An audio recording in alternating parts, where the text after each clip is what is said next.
Dagiti Proverbio Kapitulo 7. Anak ko, ipangag mo dagiti saok, ket tungpalem atong palen ti ibagak nga aramidem. Aramidem ti saok, tapno agbiag ka. Ipateg mo dagiti panursurok akas iti panangipateg mo kadagiti matam. Laglagipem akanayon ti panursurok, isurat mo iti pusum.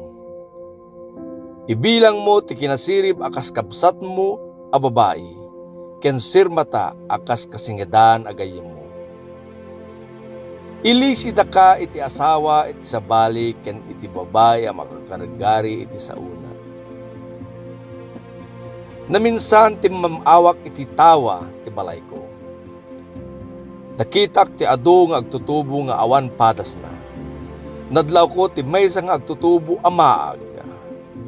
Magmagna iti kalsada iti nagsulyan iti asideg ti balay ti maysa babae. Lumabas iti pag naedan na.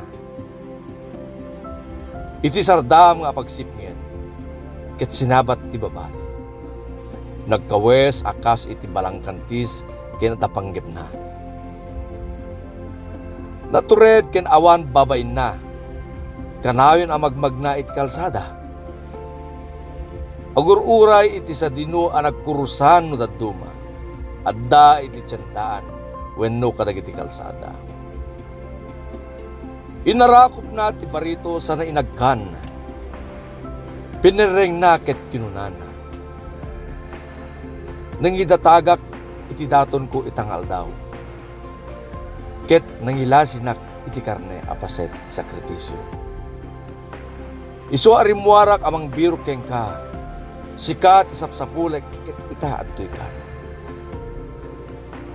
Inarpawak ti katrek iti dekolor alinen ti Ehipto. Binangbangluak iti mira alu ken kanela. Umay kan. Agpatpat nagta nga agin innayat, agin narakop ta ken agragsak ta. Awan nila kay ko iti balay. Nagbiyahe iti adayo. Nangitugot iti adu a kwarta, ket agsublinto kalpasan iti dua alawas. Ginargari na ti barito babaen iti pindas na, ket nasulisog iti nalamuyot a panagsauna. Pagamuam simurot iti lalaki kenkwana, kas iti baka a maipan iti pagpartyan. Akas iti ugsa as ipaparagsit nga agturong iti palabog. Apang salputan iti pana iti puso na, kas labilit asumrek iti silo, dinaammo nga agpigad ti biyag na. Itangarod anak ko, denggendak, imdengan nyo ang naimbag ti ibagak. Diyo itulok a masulisog kayo iti kasta a babae. Di kaya mayawawan iti panangsapulyo kenkwana.